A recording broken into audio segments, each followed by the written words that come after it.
What's up everyone, how are you doing today?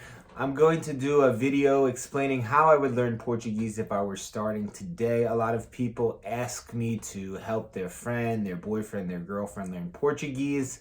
I'm not interested in teaching Portuguese right now, but I will give some tips that I find useful, some sites and some actual videos on the internet that could help you learn Portuguese. All of it for free. Of course, I'm not against spending money on a course. I'm not against spending money for a private teacher, but there are many things you can do for free. And then if you want to spend your money on a teacher, it'll really maximize your time with the teacher because you've already done these things beforehand to prepare you for the classes. First thing I would do, I would watch a video that explains the Portuguese language. You could always skip this step because this is not about learning the actual language. It's about learning how Portuguese works, kind of special grammar things, special phonetic things, language origin, maybe how it differentiates from some other Romance languages. You don't need this, it's not necessary, but I find it kind of cool to get a big picture idea of how Portuguese works. There's a channel called Lang Focus that does a video like this. I will leave these actual videos in the description of the video, and there's another YouTuber, I forget his name, but he made a video like, is Portuguese easy? And he basically takes you through the process of learning Portuguese. The second thing I would do, lucky for you, there are a lot of words in Portuguese and English that are similar. These are called cognates.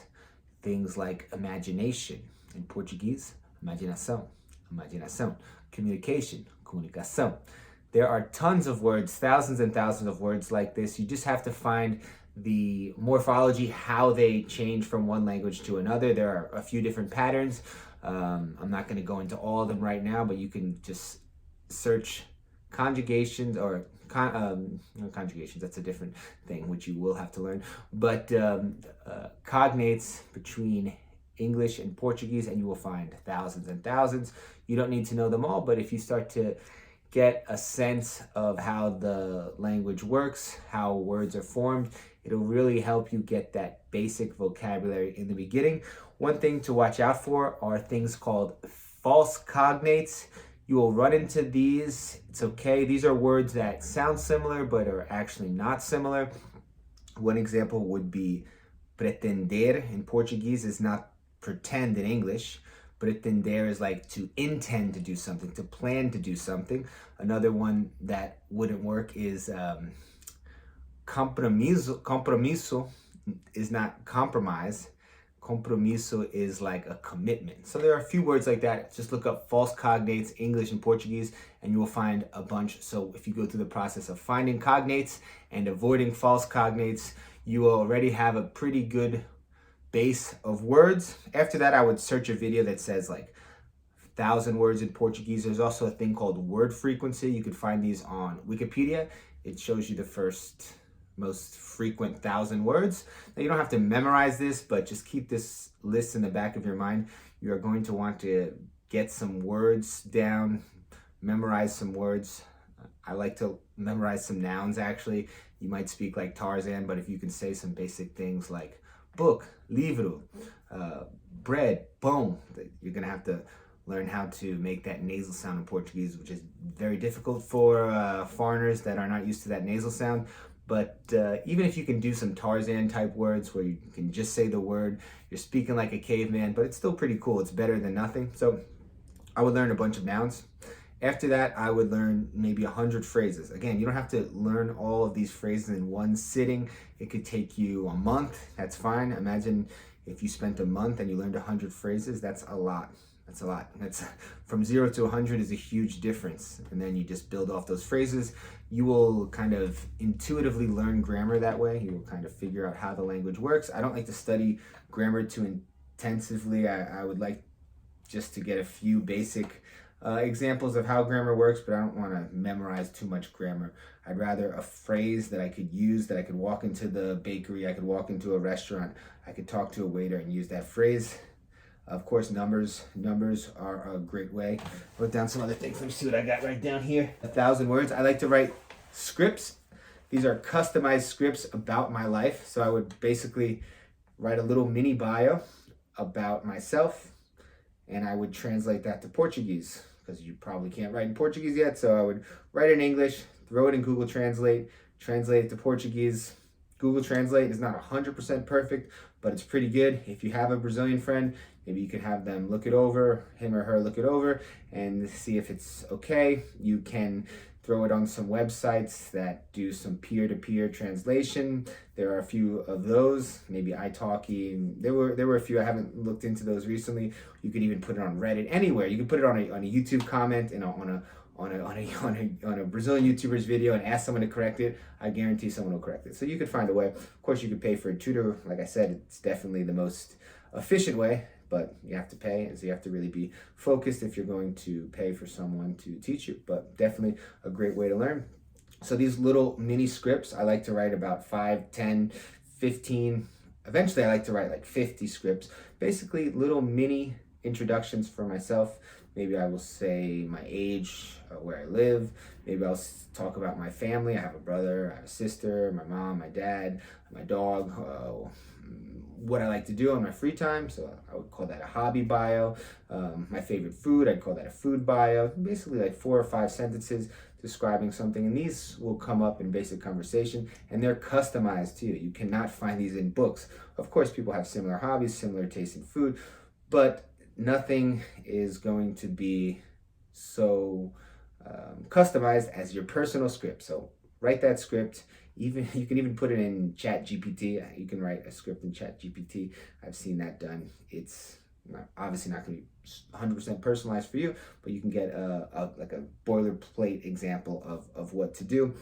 So I like to write these scripts. I also like to record them. You could record them on like a voice recorder, or you could record them like I'm doing right now on a YouTube video, and you'll kind of get some feedback. You'll start to, record yourself, and you'll also have like a time capsule so you can see your progress over a period of time. Again, great if you have a friend that you could send this to. They can give you some tips if they're Brazilian or a Portuguese speaker, or you can hire a tutor, or you can, again, find some Facebook group. There are plenty of people that love language that are willing to help, especially if you are a native English speaker. You will find it very easy to find people that will do like a language exchange with you. Just make sure that it's like 50-50, like 50% speaking English, 50% speaking Portuguese. Again, nowadays I prefer to just pay for a teacher, but if money is an issue, that's a great way to learn for free. But again, time is money. You're just choosing which trade-off you like better. Okay, I also like to work with dialogues, basically conversations. Maybe start with 20 dialogues, 30 dialogues, eventually up to 100. Again, all this stuff, you don't have to do it in one day. You can make this process as long as you want. It could be a 3-month process, it could be a 6-month process, it could be a year-long process, but obviously the faster the better. Basically, all we're trying to do here is trying to get a minimum viable product, the most basic form of Portuguese you can have, so you can actually use it. You can go to Brazil, you can go to a Brazilian neighborhood here in the United States.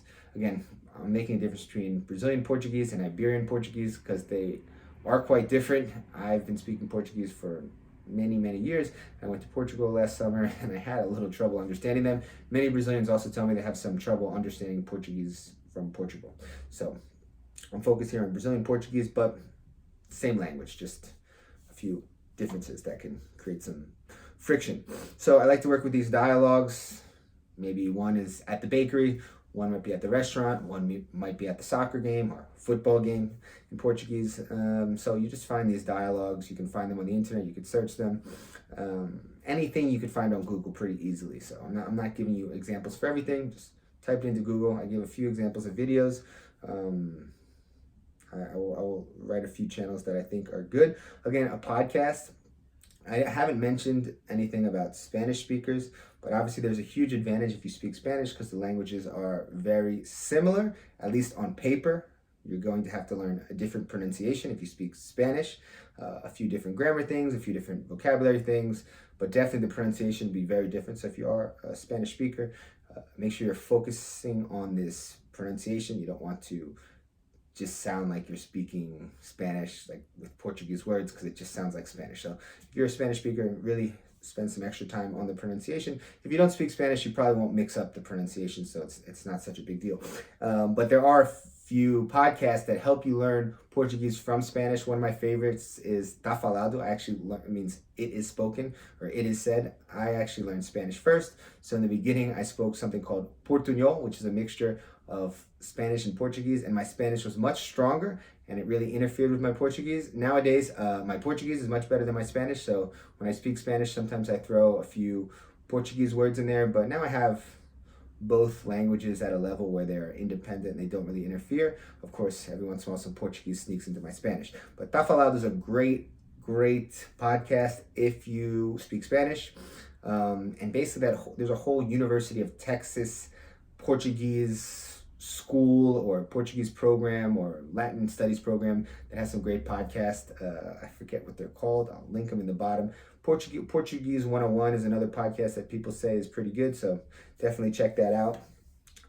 Also, you just want to watch some YouTube videos in Portuguese with actual authentic YouTube videos that are made for the Brazilian audience. This might take a little while, but try to watch a few. If you don't think you're ready for something made for adults, watch something made for children. Galinha Pintadinha is a good example. It's a kind of a little flying red chicken that flies around. Actually, I've never seen it, but I know it's a popular kids show. Peppa Pig, I think, is another one. There are plenty, actually. And then I would just try to find a friend. A Brazilian friend, or you could find a language learning partner, another person that is learning Portuguese. I would try to find a Brazilian friend, maybe a language partner. Maybe you go train jiu-jitsu. A lot of Brazilian jiu-jitsu gyms, you could find some Brazilians there. Brazilian restaurants, you go to Brazilian restaurants. Maybe you can go on a dating app and find a boyfriend or a girlfriend or someone just to hang out with on an app that speaks Portuguese. All great examples, great ways to really bring the language to life. So that would basically be my script, how I would start learning the language. Basically get an idea of how it works, find some cognates, build your vocabulary, 100 words, 100 phrases, write your personalized scripts, record those scripts so you get some feedback. You could also send it out to people. I would work with some dialogues as well. Dialogues are a little more dynamic than just phrases because they have a full conversation and really great to get some context. Then I would listen to a podcast. I don't have that many as I'm not learning Portuguese. If you do know a good Portuguese podcast, write it in the comment section so other people can check it out. And then I would try to find a friend, someone who's you're learning with. So basically, that was my little mini quick how I would learn Portuguese. This is for a beginner. This is for free. There are other tips I can give you. I can make some actual official language videos. I've been doing more vlogging, but now that it's freezing cold and I don't want to go outside, I thought I would do that video. I hope it was helpful, and I'll see you next time. Peace.